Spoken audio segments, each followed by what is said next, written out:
Hey everyone, Georgie here with Ukraine Matters. We're going to have a very nice and important talk about the future of the Ukrainian war, how you should approach it, especially in the light of the developing situation all across the world. And it's a very nice thing. But first, let's obviously cover the map details and where are the main hotspots. Around Avdiivka, something that I was very happy to report on is that despite the Russian efforts that they've started on for a couple of days now, like more than a couple of days, almost a week, there has not been significant progress for the Russians.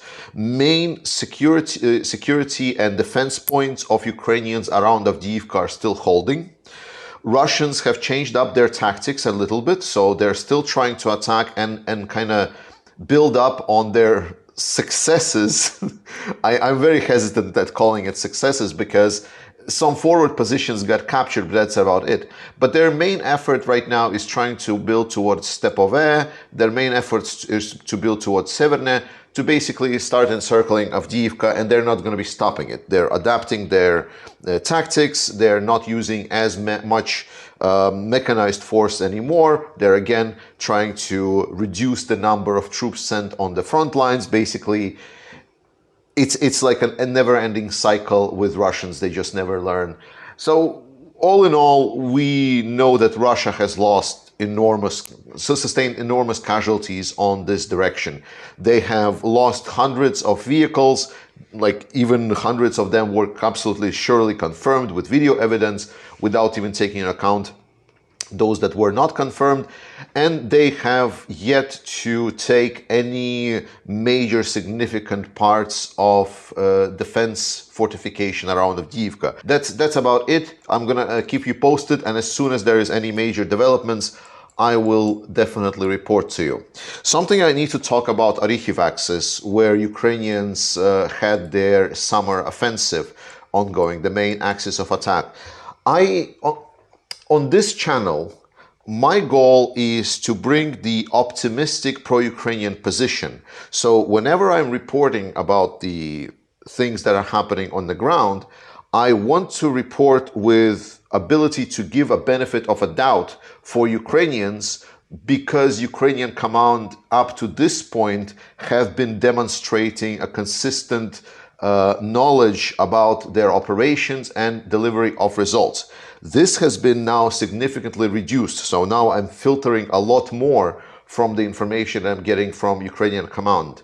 But that is not the point. The point is that I don't understand why people, despite looking at the current situation, looking that there is little to no progress right now on the ground, except for some tactical movements towards Kopany, which is good, but it's not to the scale of any kind of major offensive operations. There are not resources that are flowing in them. I do not understand why people find it very, very hard, and rather than they would close their eyes and their ears and accept that indeed the offensive has failed.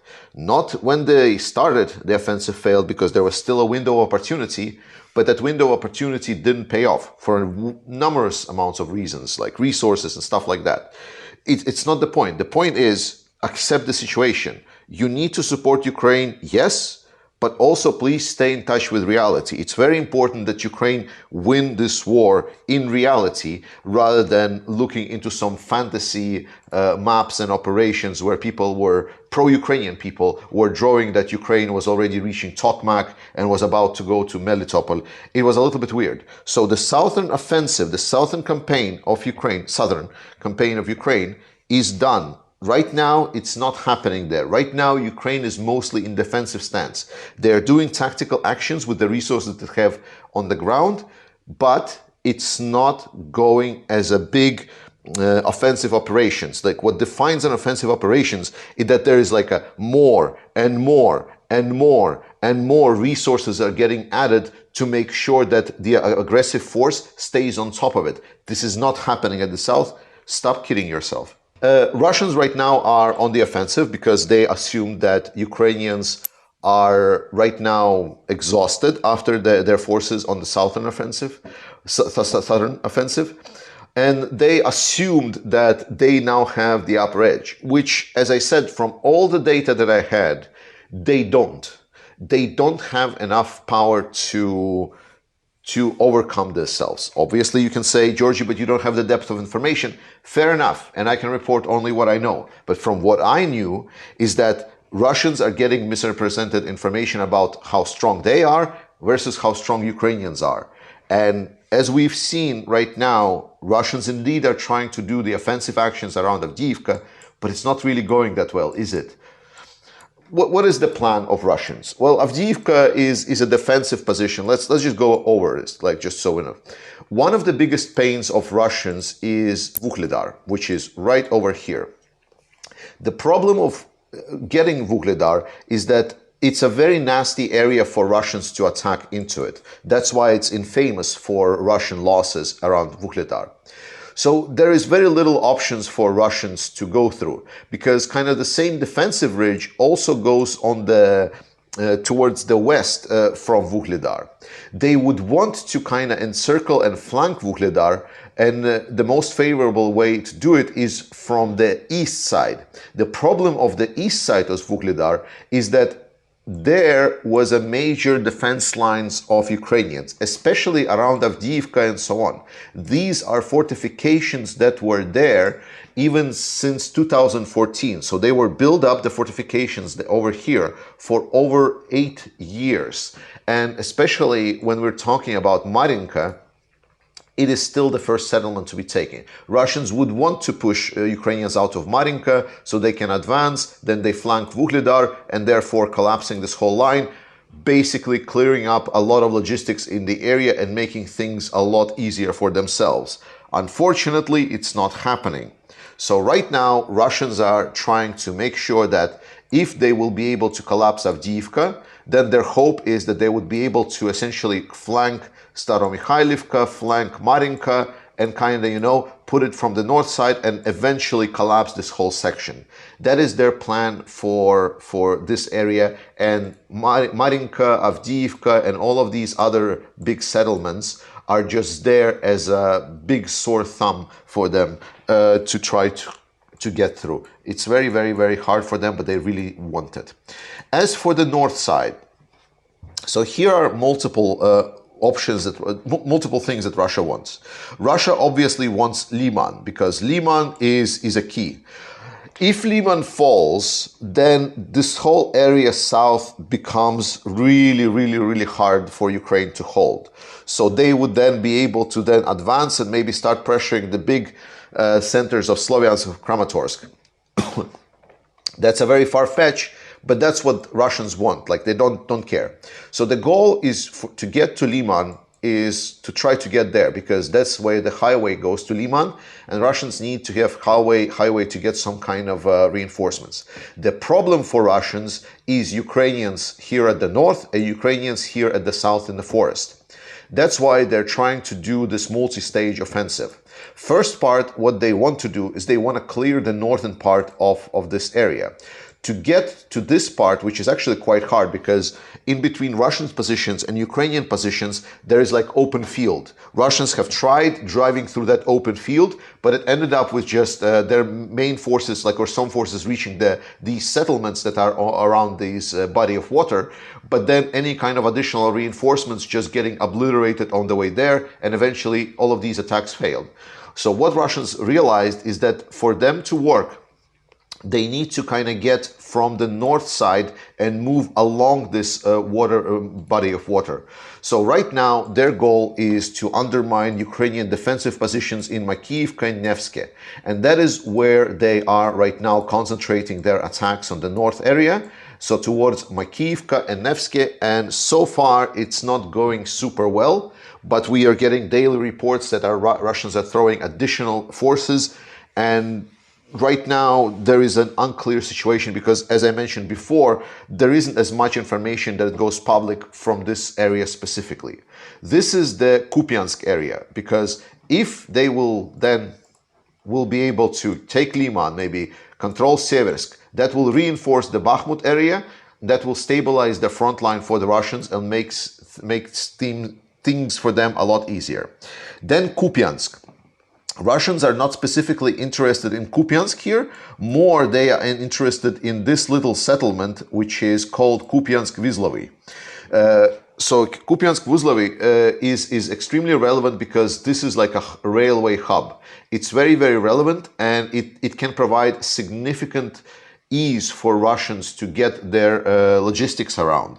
So the goal for them, Russians tried to attack towards Kupiansk from this direction, but there is an unfavorable ground for them to go through. And so far, it's been pretty nightmarish. Every time we get any kind of videos for them, Russians were just having a big trouble.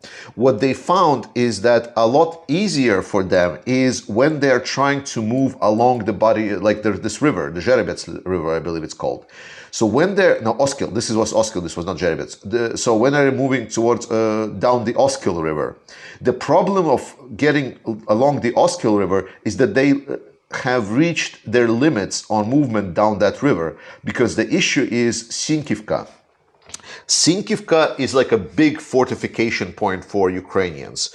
It is very strong. Have you remember Robotina? Like, you remember, it was like the big part of the southern front line. Like, Sinkivka is about the same. The village itself is not very large.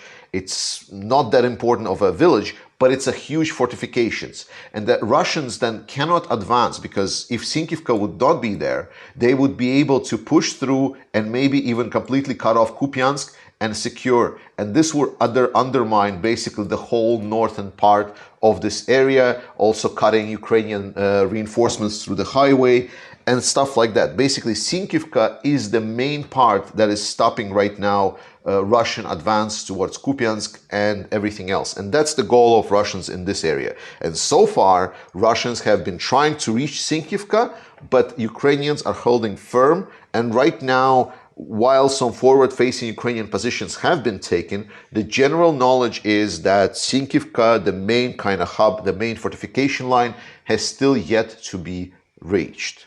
Then I would like to talk with you about the new situation that is developing in the world and how we should tackle it, how we should treat it, because people have wrote me that they're worried that because of the situation with Israel and Palestine, there's going to be less support for Ukraine, there's going to be less support for the effort, and people basically are a little bit scared.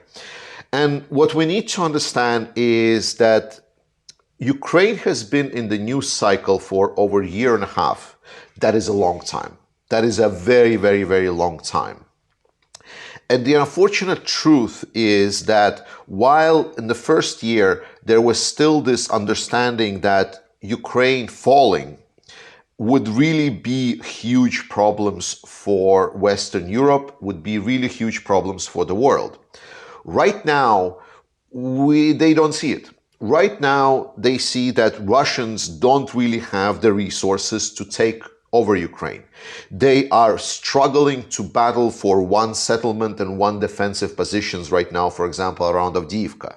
And they're having horrendous casualties because of that. So all of the world leaders, they're looking at this and saying, well, you know, I don't really see a direct threat. That's why they're taking it a lot lighter, this problem, than it would be before. And I think that's absolutely false. I think because we don't still have the full revamped new class of leaders, the new generation that would grow up with this new understanding that I'm hopefully building in our larger society, that we are entering a decade of conflict, less secure decade, and then we should popularize leaders that would take stronger approach. Without even that, but we see that some changes are indeed happening, despite our leaders not fully grasping the consequences of the Ukrainian war. And what this Israel-Palestine conflict that's sprouting, I'm going to maybe talk about it on my second channel. I don't want to mix it in here. But we're seeing that right now, especially with certain problems, domestic problems appearing from protests that are supporting one side of that conflict or the other side of that conflict, right now we are seeing that security is becoming higher and higher and higher on that importance for European powers and also within US. And the war in Ukraine has taught us a lot. And I believe that this 1.5 year of impact that Ukraine was inside of that top news cycle, we are now seeing revitalization of our defense industries, and we're seeing security being elevated as a more important problem. So supporting our efforts in defending our security is becoming very, very prevalent. So I believe while Ukraine might not be at the top of the news and it would be generating a lot of this buzz and positive goodwill going forward, I believe that maybe while the percentage, kind of like, aggregate percentage of support for Ukraine might drop, as a total value, because we are investing in our security, what we might see is Ukraine receiving in total more support, especially in the weapons and everything, than it did before. Because Ukraine will not disappear fully from the news cycle. It will still be here and there depending on the issues, and especially in political agendas, it will still be prevalent. We hopefully will see, as the Europeans start weaponizing and putting their weapon productions on higher requirements, Ukraine will start receiving more ammunition. Thankfully, because there was this 1.5 year period, Ukraine was able to elevate itself to get all the capabilities that it's needed. Yes, there is still question with regards to long-term artillery. There's still question with regards of different specific weapon types, but at least the aviation is there. And that will allow Ukraine to continue working towards improvement of their military. The military of Ukraine is quite capable, and they need more resources. But I do believe that we will just see Ukraine getting a net benefit, even despite the aggregate percentage might be lower as a support. But that is my expectations. I might be wrong. I'm still looking for the experts in this to speak about this. But what I'm saying is, don't think that it's all doom and gloom. There are options for it to play out. And this, unfortunately, unsafety that we're seeing in a world can actually be beneficial to Ukraine, in a sense that it's not going to be an eyesore anymore, that it's going to be still receiving help and support from our political forces, from our societies, but it's not going to be an eyesore anymore. As for being out of the mainstream, well, I mean, we always knew that supporters of Ukraine is a relatively small community, and I think this is nothing to be very afraid of. I think this is fine. Maybe we'll just need to figure out new ways how we can creatively support Ukraine, but we're going to try to do it as much as we can. I'm going to stay here with you until the end of war. Slava Ukraini, guys. I love you all. Thank you so much for watching this channel, and I'll see you guys next time.